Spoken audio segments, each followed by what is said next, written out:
everybody. Last session of the Green Festival. Are we all so excited? Okay, we're trying something completely new here, so you're going to have to bear with us because this is a completely new experiment. And this is by far the most speakers I have ever had on a stage together. So thank you all so much for being here. I have the most incredible panel of storytellers ever on this stage right now. And I'm going to go through exactly what we're about to do and what the logistics of that and how it's all going to work. But before I get into that, I wanted to hand it over to Scott and to Anna Jane, who have kind of been coming up with this concept as a way to talk about and show how important storytelling is to the climate world and how we can move the climate movement forward. So Scott, why don't we start with you and talk a little bit about what it is we're trying to accomplish with what we're doing here tonight. Thank you. First of all, thank you all for coming. About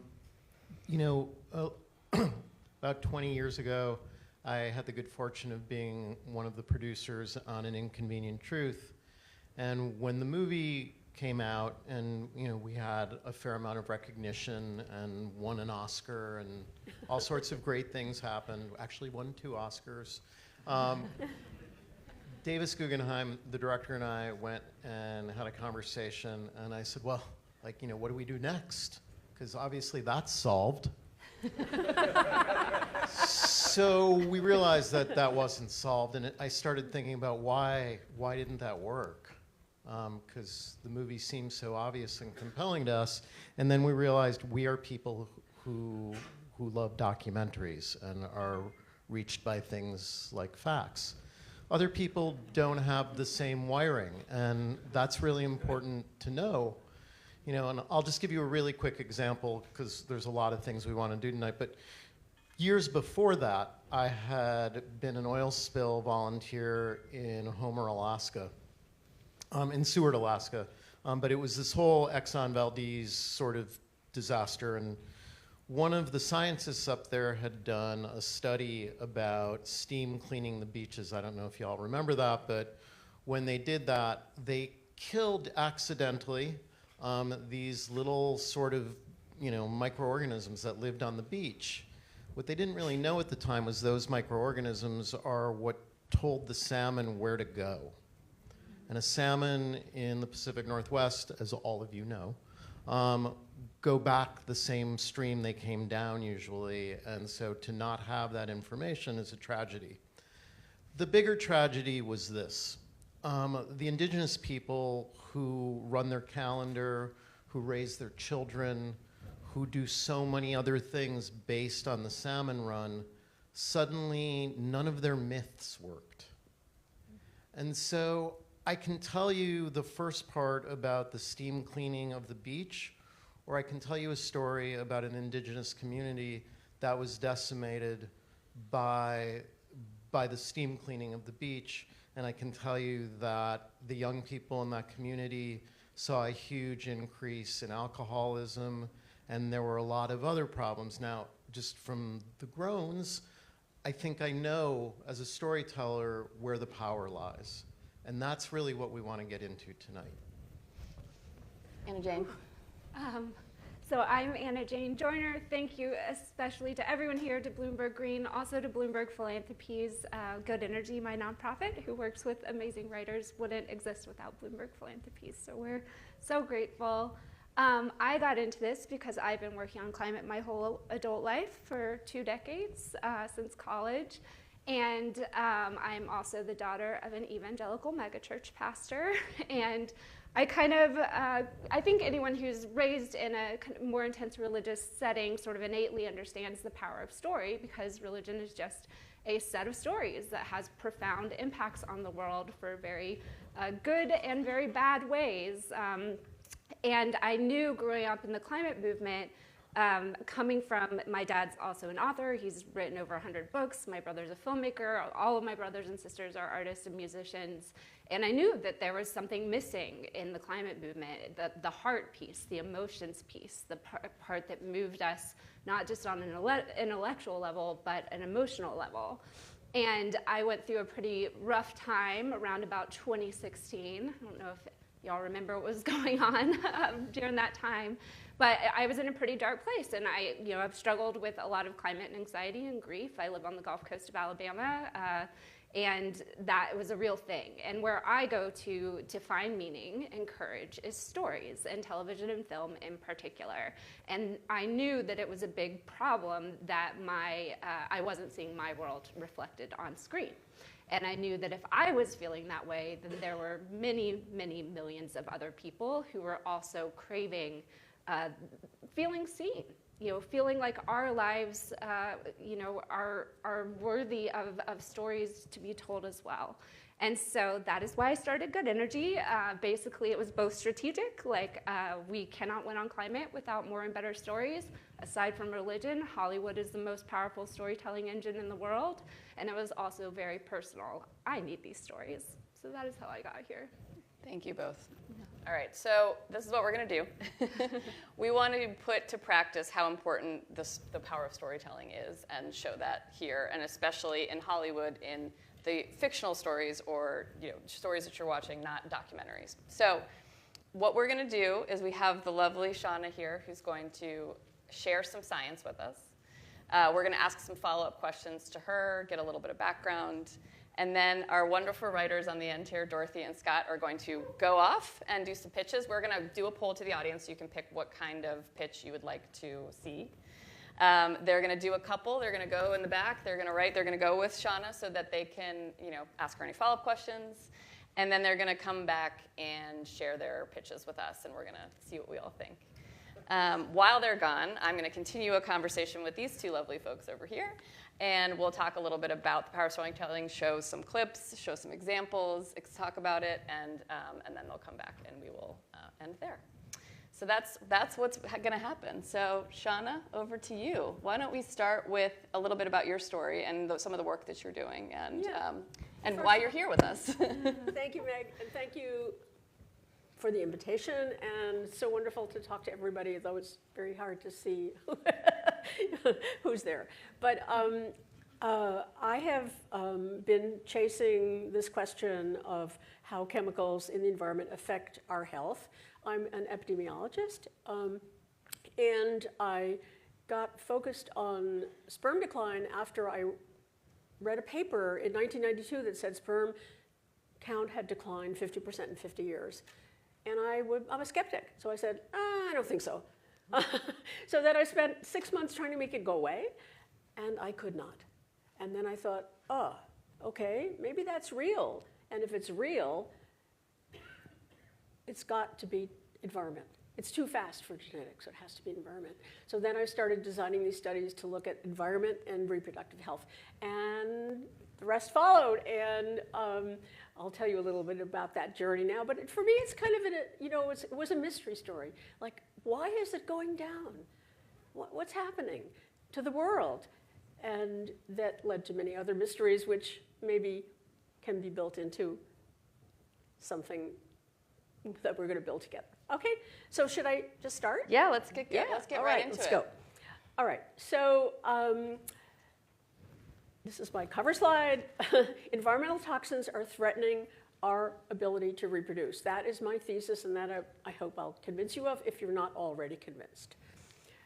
So I mentioned that I studied sperm decline, but I didn't tell you that when I finally put, the pedal to the metal, I did a very, very large, the largest study of its kind ever with colleagues all over the world.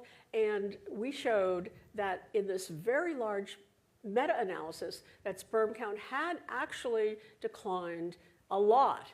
And this is sperm count, there's also concentration, around 50 to 60% in about 40 years. And that's faster than 1% a year. And you might think, 1%, that's not very much.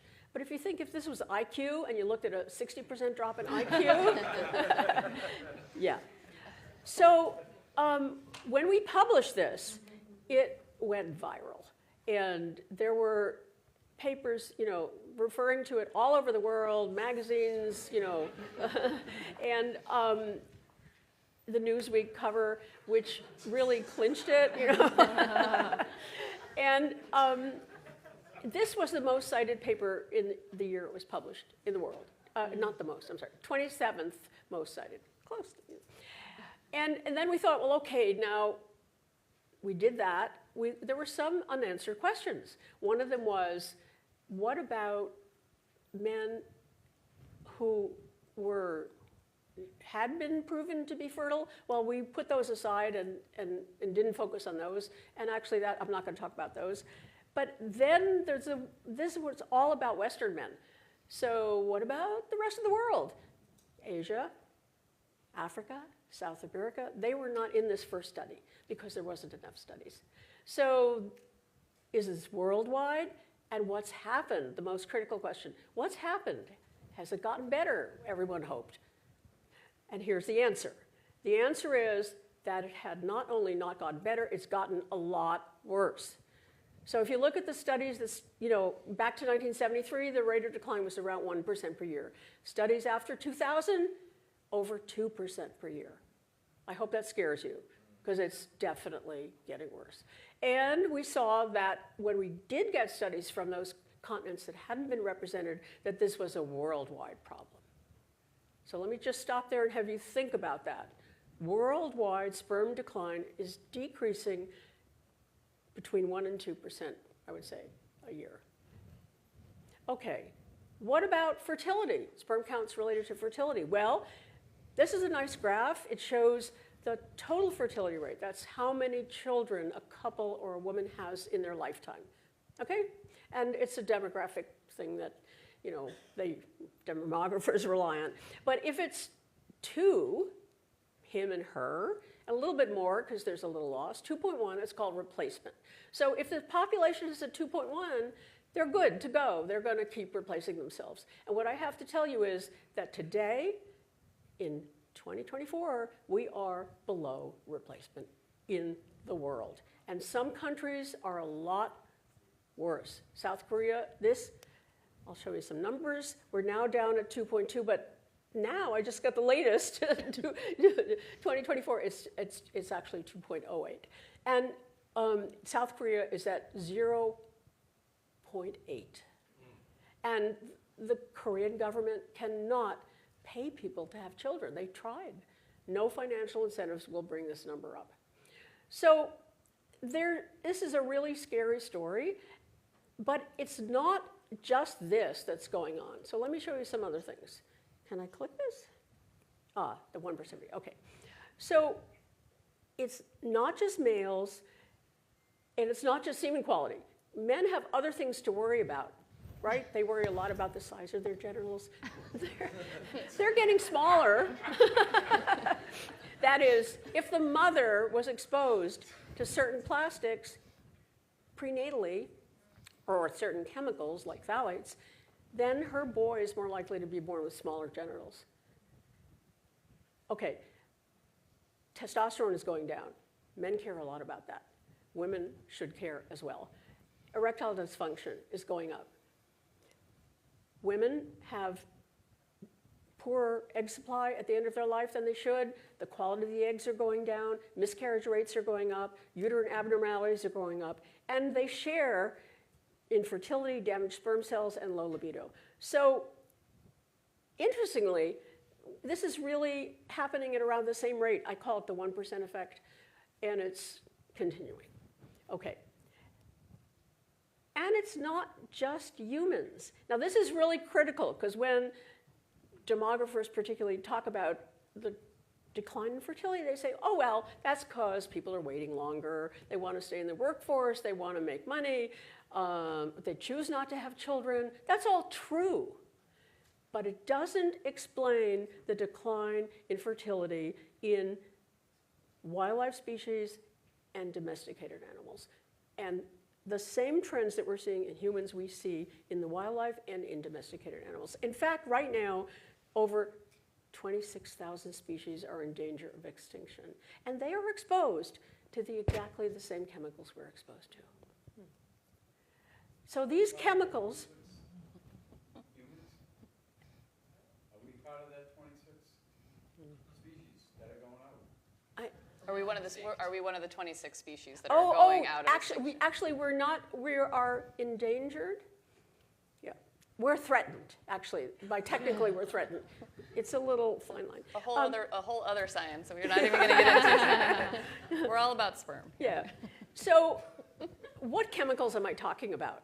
I'm talking about particularly the chemicals that can mess with our hormones. These are the ones that are going to drive reproductive failure. They're going to drive changes in neurodevelopment, which we're also seeing, changes in immune function, which we're also seeing, and on and on and on. Well, the hormones are really, really critical for healthy development. And most importantly, they're critical for when the fetus is in early pregnancy. So all of this work, points to the fact that pregnant women and men about to conceive a pregnancy are really, really important to the story and have to be extremely careful, because whatever changes they put in place in the womb will never be fixed. They are permanent. Unlike changes you get if you smoke when you're 26 years old, okay, you can stop and you'll get your sperm count back. If your mother smoked, you're out of luck. So what are we going to do? I don't have the answers for you, but I'll tell you how big the problem is. 350 chemicals registered for commercial production, and that number is going up. Very few of these have been tested in our country. We don't have to test before we market. We test on people, the guinea pigs, who are all of us, okay? And since there's a lot of emphasis on plastic now, and I should point out that about 1,600 of these are in plastic, and now we're seeing them in these micro and nanoplastics, which I don't want to take a lot of time on, but it poses a new problem because there's a physical particle and there's also the chemical of which it's made, both of which are threatening health. So my last slide is to tell you that almost every piece of plastic is produced from fossil fuel. Rev's hat. Plastic proliferation threatens climate on a global scale. This is not only a plastic story, but plastic is an important part of this story. So I'm going to stop there and just say thanks and answer questions. Thank you, Shanna. So I'm going to hand it over now to Rev, who is also one of our experts here, CEO of Hip Hop Caucus, to share a little bit more on his side of what he has seen relating to the science, and then we'll hand it over to Scott and Dorothy to ask a couple of questions before they leave us. Rev? No, definitely. it was a great presentation. Thank you. I just thought it was just something when everybody was like, less sperm, everybody started clapping at the end there. So it's a little thing about the audience we have tonight. So, oh man, that's gonna be my next hat. Oh my goodness. I could, you know what I'm saying? I'm taking ideas in the chat. Stop fossil fuels, more sperm. I don't know. We'll figure it out. Let Scott and give me some. There are storytellers. Give us some ideas.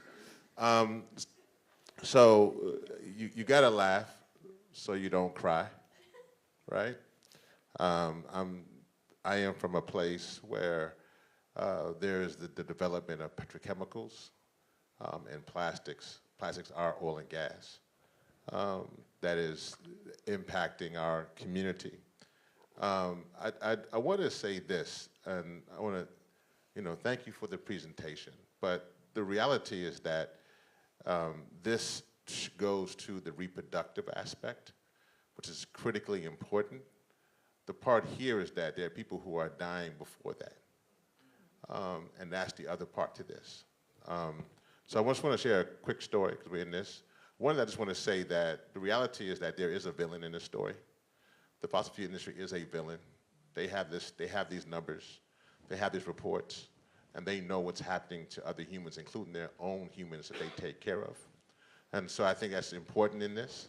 I think it's also important to know that they spend a lot of money on storytelling, while our industry spends only about 2% of money around putting resources into our storytelling. They spend upwards of $750 million a year to tell their side of the story. I think we should understand that. The reality is that the idea of plastics is their end-around process for them. they realize that we are stopping our consumption to some degree on oil and gas. And so the idea of single-use plastics is the way that they can continue their business plan. So let me say this before our writers go off. The reason why I am so passionate about the need for us to tell better stories and narrative is simply in my community, that is called Cancer Rally, is that I have been a part of too many funerals. 68% of particularly black people live within 30 miles of a coal-fired power plant, which is another problem causing asthma, emphysema, and cancer. But the one thing I just want to share is that just for you, and I need to give you this visual, is the fact that at one of these funerals, there was a young girl who died because of asthma, and her mother was choosing between paying for food or an inhaler. It looked like there were good days, and so not understanding how particulate matter works, she made a decision to buy food for her family and not the inhaler. When she came home, her daughter was on the floor of the living room with an empty inhaler, meaning that she had died trying to figure that out. The whole time when we were doing this funeral in a room like this is when I'm telling the story, the casket was, if it was in a child's casket, it's one of the worst things, actually. It's no bigger than the markings on the floor here, just about that big, actually. The whole time we're doing that, that mother was running down steps like these, trying to get into that casket because she felt guilty. Her sister and her cousins would stop her. She would get away, and at times she would run into the casket, knock the casket over. The little girl's arm would fall out the casket. We would try to catch the little girl as her body was tumbling at the casket and catch the mother. These are the things that the fossil fuel industry is doing. These are the pain of that parent who lost their child. Because we're talking about plastic and oil and gas. Know that your neighbors, your grandmothers, your siblings are dying for somebody else's profit. And that madness must stop. And we must tell stories at the best of our ability to stop that madness. Thank you.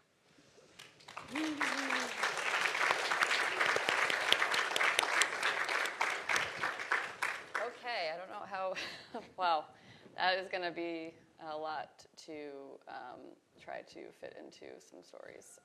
That's what they're good at. That's, So should we talk about genre? yes, so let's talk about genre. Let's do a poll, see what kind of genre you guys would like to see. We're going to keep it secret, and we'll reveal it at the end when both Dorothy and Scott come back, and they will reveal. But if you want to just scan the QR code, you can do the poll. And all of these genres can be a climate change story. That's, I think, part of what Yes. we're here to say is that there's not like one genre that's climate storytelling, and if you don't have a shot of a tsunami, you aren't doing a climate story, that you can do any kind of climate story. And I would just want to, before they go off, our amazing writers, Scott Z. Burns, Dorothy Fortenberry, they both did the show Extrapolations, if anybody watched that on Apple Plus. Amazing storytelling, also terrifying. The Mumbai for the episode where 10 of everybody's you who saw sleeping at nighttime, or sleeping during the day. Which is a real thing now. Yeah, is really happening. So that is our reality. Dorothy also did Handmaid's Tale, so that Is eerily pertinent to Handmaid's this. Tale, which is now coming to life. And is started by an environmentally induced fertility crisis, FYI. Yes, so that is also what we are seeing here. But just so we know, back in our little private writer's room, like even if you just do a show of hands or whatever, how many people would like us to try and whip up a thriller mystery thing? All right. Comedy? Wow, comedy's really popular. Action adventure. All right. Horror. It's already too much work. Yeah. Romance. Always big. All right. I vote. Any questions before you guys head off? I don't think so. I don't think so. Okay, amazing. So are they going to ask me questions? No, You're going to come with us. We're kidnapping you. And you're going to go, you can You're they can their ask you questions. on-call expert, Yeah. the expert in the writer's Exactly. room. Questions are going to come up. Yeah. I think I can We've promise got you more to cover. You have 20 minutes. All The right. timer starts See now. you in a few. See Happy you writing. soon. Please welcome back to the stage Anna Jane Joyner, founder and CEO of Good Energy, You're and here. Reverend Lennox Yearwood. Woo, you're back. Okay. Whew. So can I have the clicker back, please? Thank you very much. I am gonna, there we go, put it here.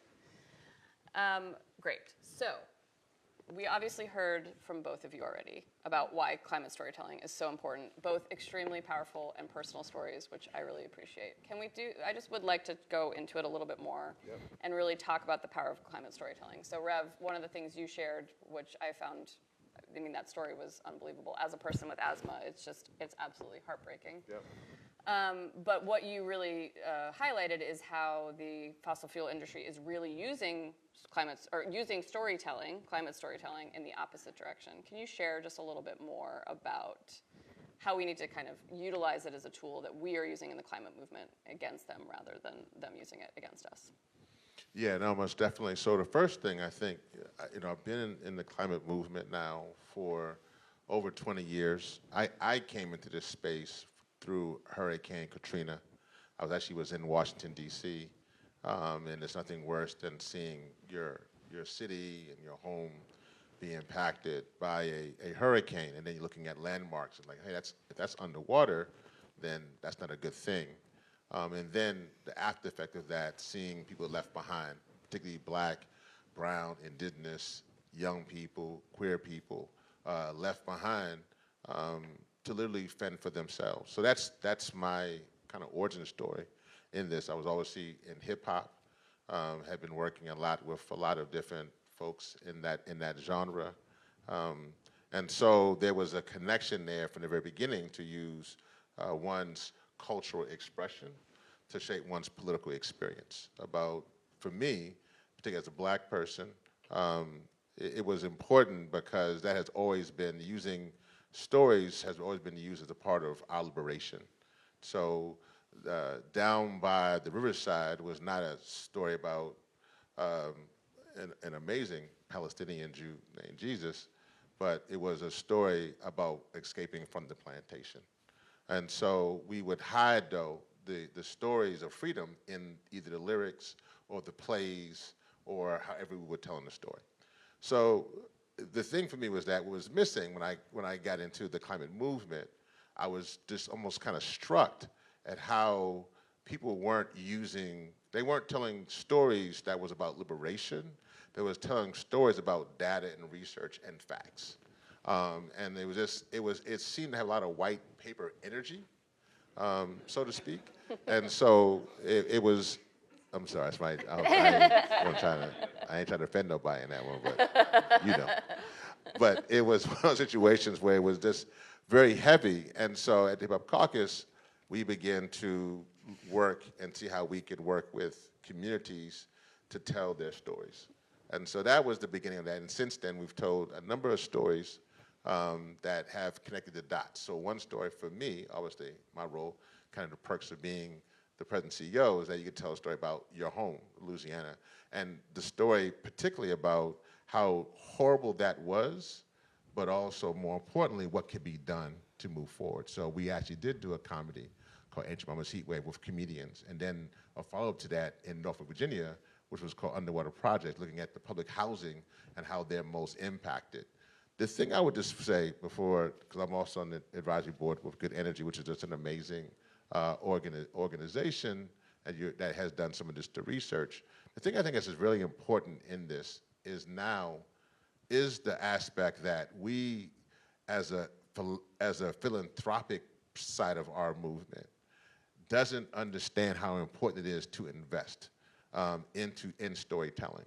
And the problem with that is that I think that on the climate movement, they see storytelling kind of like remember those clip-on, maybe y'all too young for this, but there used to be this thing with the clip-on shades. Some of y'all know what I'm talking. Some of y'all quiet, y'all know what I'm talking about. All right, I'm making sure. Some of y'all too young, but some of y'all y'all know what I'm talking about. I see some hands back there. They know what you're talking about. So there was this clip-on thing you would buy you would clip on your glasses when you went outside, but when you went inside, you would take it off.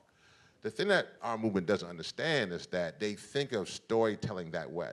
They think of it as just something you put on only in certain situations, but not really part of the prescription. And so what we have to change now, understand that to actually win on climate, we need storytelling to be part of the prescription. It needs to be part of what we're doing to broaden our movement, what we're doing to educate our movement, what we're doing to encourage and energize our movement. So I think that's the one thing that we're seeing. So at the caucus, we're doing that. I wanted to say one thing that I think is important, maybe a little, not provocative, but I think it's important for us to discuss. I mentioned the $750 million that the industry is putting into, fossil fuel industry is putting into storytelling. The thing that's important in that is this. They also know that the climate movement is a siloed, segregated, predominantly white-leaning movement, and they exploit that as well.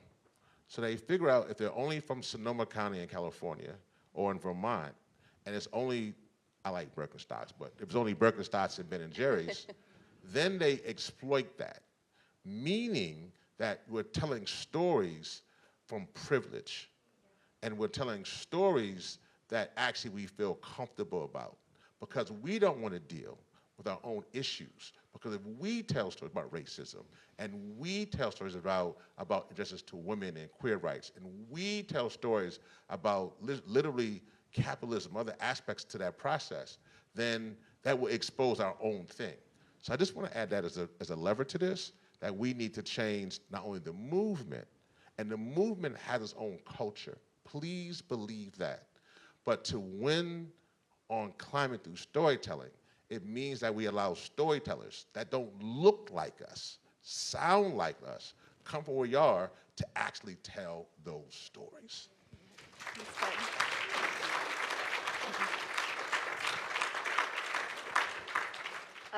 Thank you, Rev, and thank you for being one of our advisors, as is Scott and Dorothy.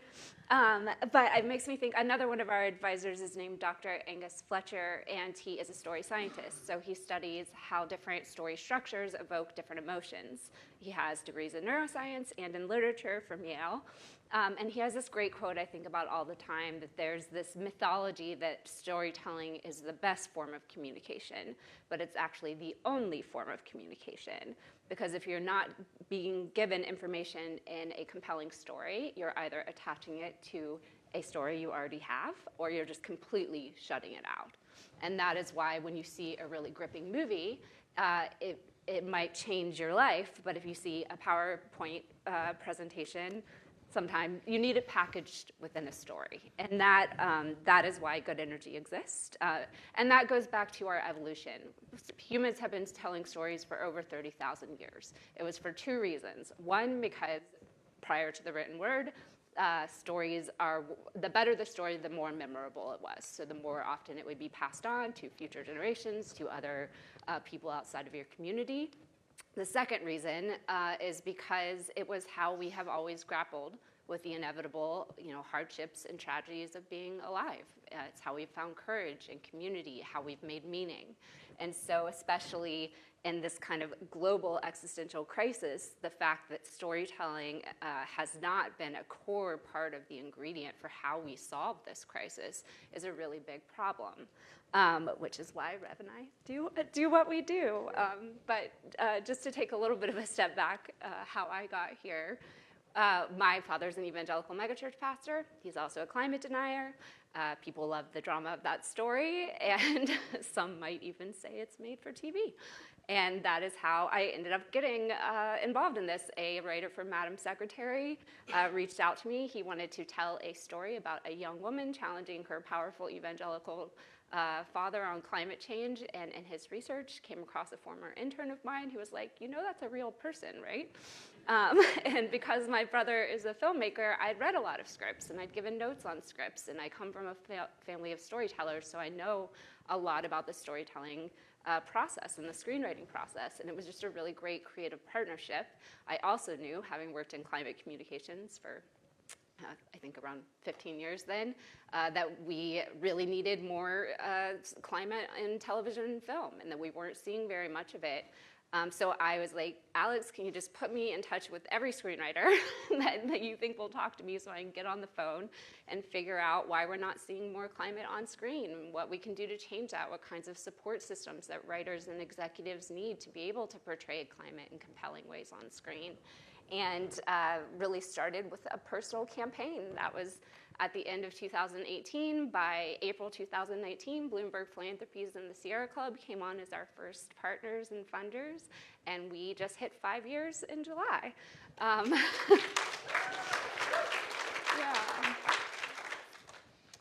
Can you share a little bit more about the book you're currently holding? Oh, yes. So one of the first things that we did is that kind of just me getting on the phone talking to anyone who would talk to me, that form of deep listening has become a really core part of our DNA as an organization. So our director of strategy comes out of IDEO, where he managed their audience research and market research, and we've talked to hundreds of TV and film writers, and everything that we do, everything from our brand and visual identity to the offerings that we provide is based on that ongoing deep relationship with our audience and always making our work better. And so this is a playbook for screenwriting in the age of climate change. It's just a teaser, but the full thing is available online. It's also, it's written for screenwriters in partnership with amazing advisors like Reb. Actually, our most popular part of it is the villain's backstory, which is co-written by Amy Westervelt. So yes, go check it out. It's also super useful for just storytellers and communicators of all forms. But another book that just came out that I'm obsessed with is called You Are What You Watch, How Movie and TV affects everything. And it literally goes to everything, like how the dogs, when a specific kind of dog is shown positively on screen, breeds of those dogs go up. After Braveheart came out, tourism in Scotland went up 300% the next year.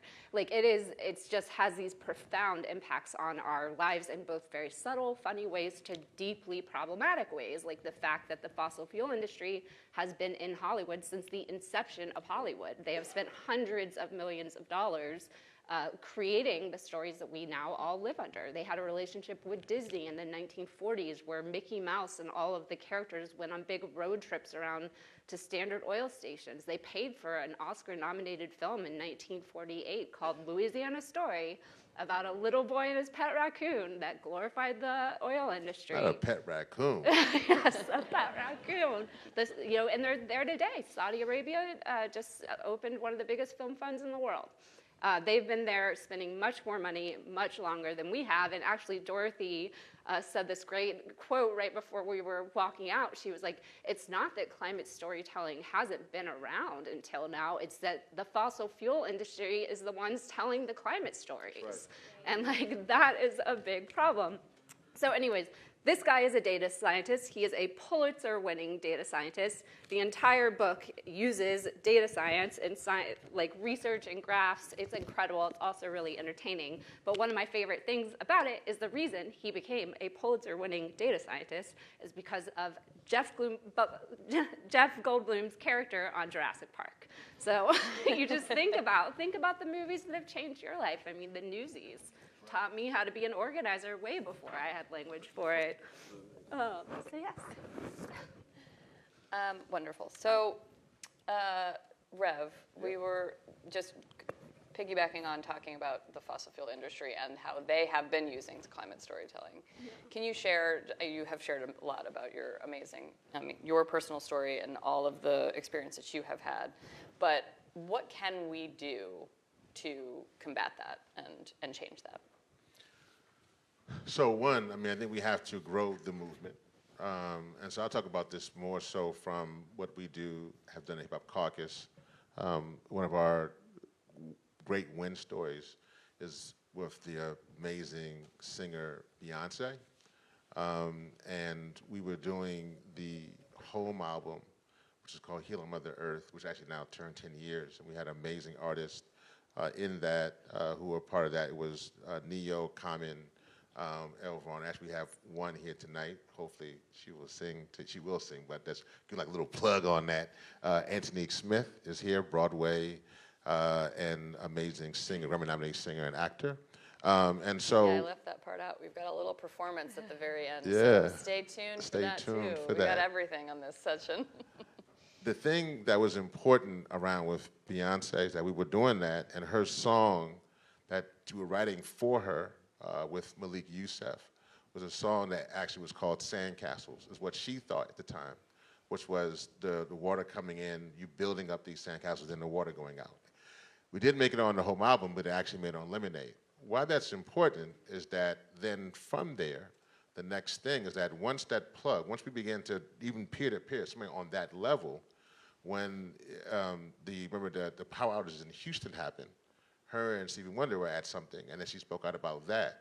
And then recently, with her country album and song, there's nothing but climate things in that. So I just want to say that even for the people who are, you think, at the top level, when you're talking to them about this crisis and they understand particularly how it impacts vulnerable communities, people who look like them, they want to get involved. So that's literally Beyonce. Beyond that Beyonce, who literally then goes from literally writing a song that's on her album Lemonade to then writing an album that has nothing but climate imagery in it and continuing to do that, right, and organize. So that's one way. But the other part to this, I think, which is very important, that goes back to what I said earlier, is the part of the investment of telling stories that reflect. And so what we have seen, particularly in this recent film that we've done called Underwater Projects, that actually stars Wanda Sykes, it is in there that it goes back, it goes to the community, which is also very, very important. Because a lot of times, people are telling stories that engage with trauma porn and telling stories about people in a very bad light, but not giving them the opportunity not to just be revolutionary, but to be solutionary. For me, one of the most important things with the climate crisis is how do I see particularly all people, particularly Black people in the future? What does that future look like? How can we ensure that those communities, that they have clean air and clean water? And when you begin to talk about it differently, in a way that those communities can see themselves in a better place, then we begin to see stories change. And that's, I think, one of the most important things we've seen as a success at the Hip Hop Caucus. So we have a couple of clips. Do we want to set up the first Yeah. one that we're going to look at? Yeah. Is the first one extrapolations? Or abnormal? Yeah. So First one's extrapolations, yep. awesome. It is possible that you First are one. the last one of your kind. We cannot find any others. Just you. Then it is time for me to fall.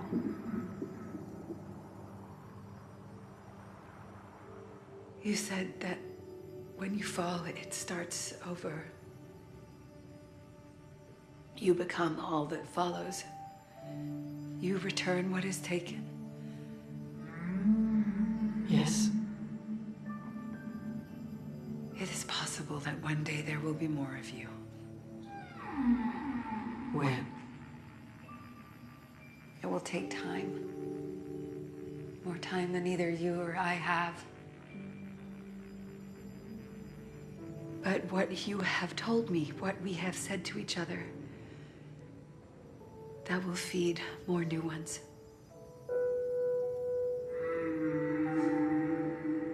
And how will it be different next time?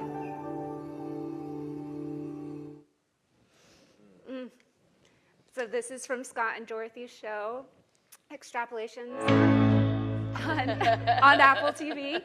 That went well. One thing I just have to emphasize, this is the first scripted television show that has ever centered climate change. So these are two of the true pioneers and most courageous people out there calling for more of these stories. That was from episode 2. One of the reasons I really love that episode in particular is because I worked on climate for 2 decades. I've thought a lot about all kinds of different climate issues. One that I hadn't really emotionally faced was biodiversity loss.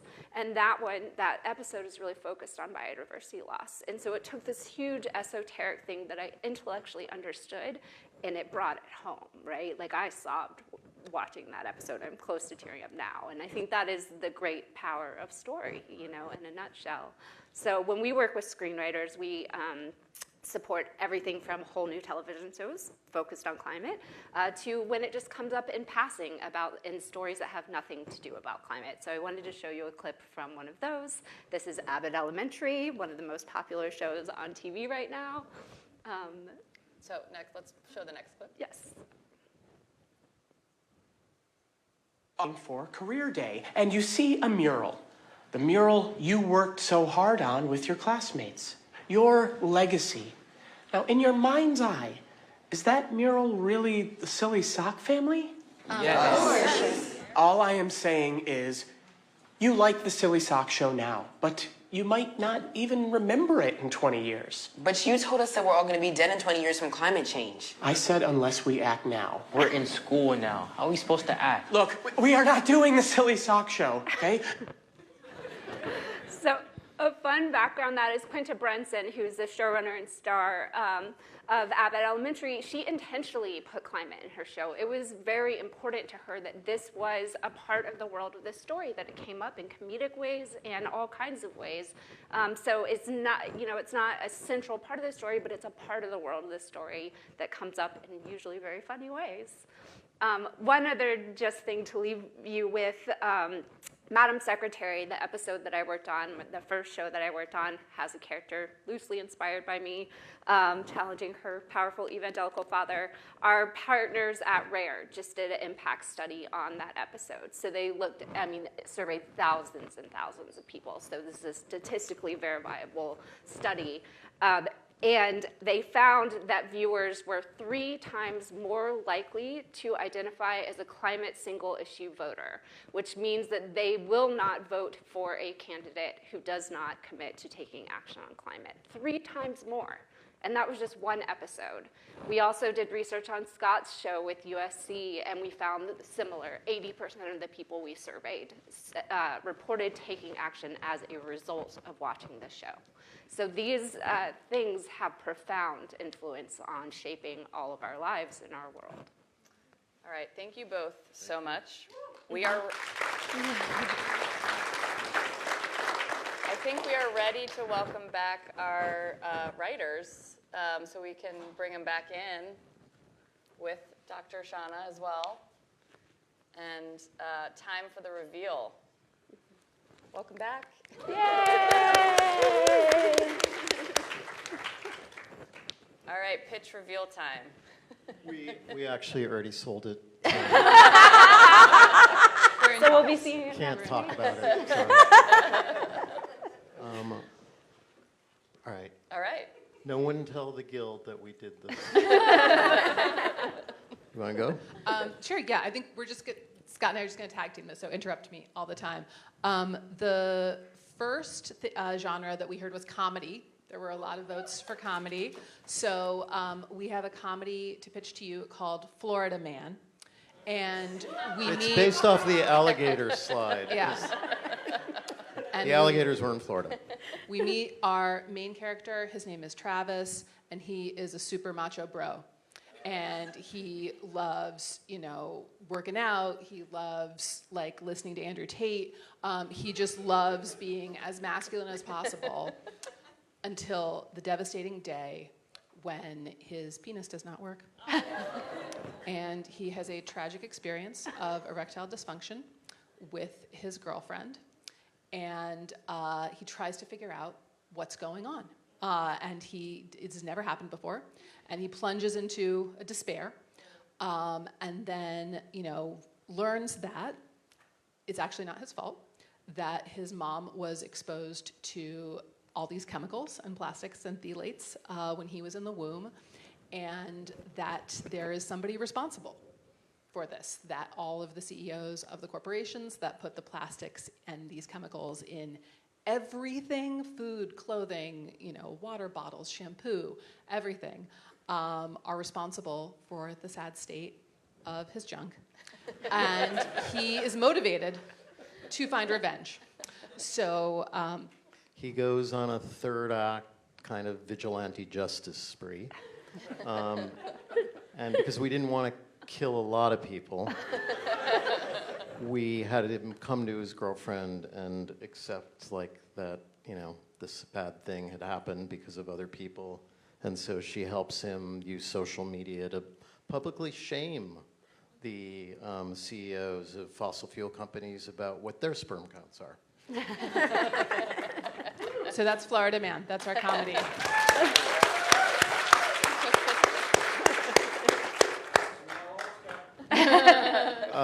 This one we call Swimmers. So George Clooney, Brad Pitt, Matt Damon decided to hire themselves. Actually, no, we decided that Channing Tatum hires them to rob a bank. Yeah, this is Ocean's used to be 26, now it's like maybe 17 because it's going down every year. But this time, it's a sperm bank.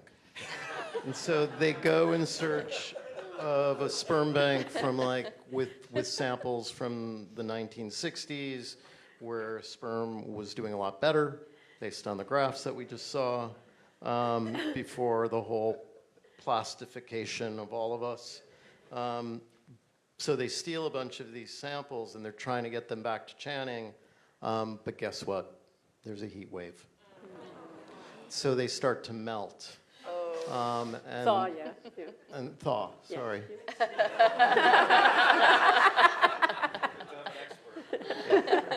Bad to have them sitting right next to you.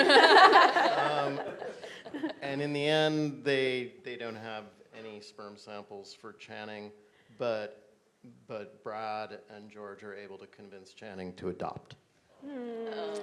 So that is in the thriller genre, the action adventure that was also very popular.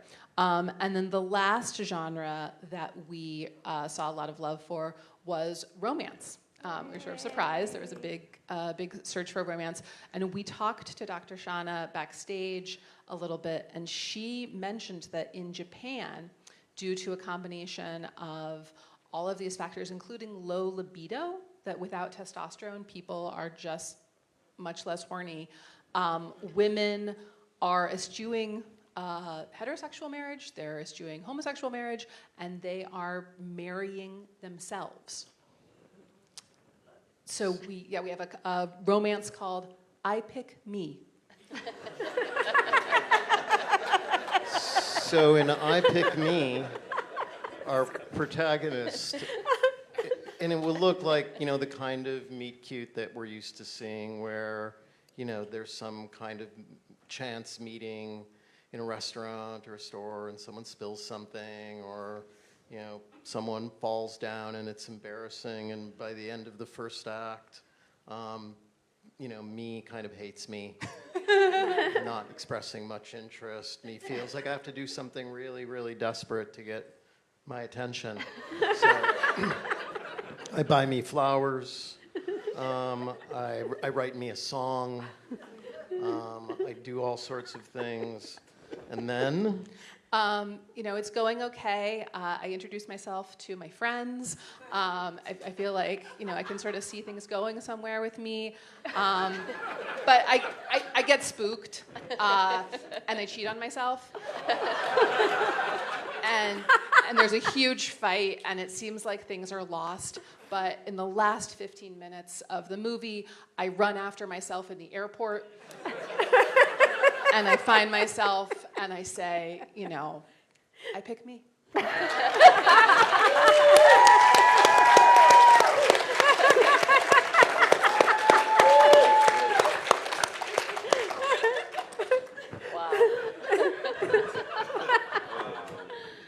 Well done.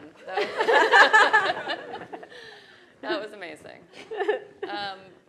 Well, I think we kind of know based off of all of the applause, but should we do a quick poll and see what everybody liked the most? Number one was called Florida Man. Florida Man. Florida man. Number 2 was called Swimmers. Swimmers. And then number 3 was I Pick Me.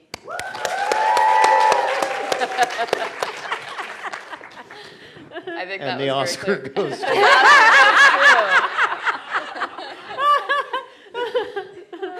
Oh my goodness. Wow, that was amazing. Doctor, we are over time a little bit because I think we just, there are so many of us up here. So I did want us to have a chance to just hear, before we try to wrap it up, from you, Shanna.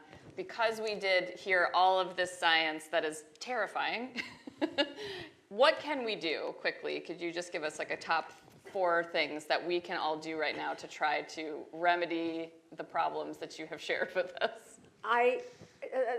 That's really hard to say quickly. I think food is our main source, our first source, and try to avoid fragrance. Don't ever microwave in plastic. Store your food in glass and metal containers, and talk about it, and try to get in touch with legislators and people who can do something about it. So we can't, it's not our job to test, or we shouldn't have to worry about what's in our food. We need to get people to take care of this for us. Yeah. Health stories. Any last quick thoughts before we wrap up? I just want to say that this phenomena of women marrying themselves is real. This is not, they made a wonderful story, but it starts with a true fact. Yeah. Well, go ahead, Scott. No. Yeah, that was really, you guys, that was so fun. Yeah. Really well done.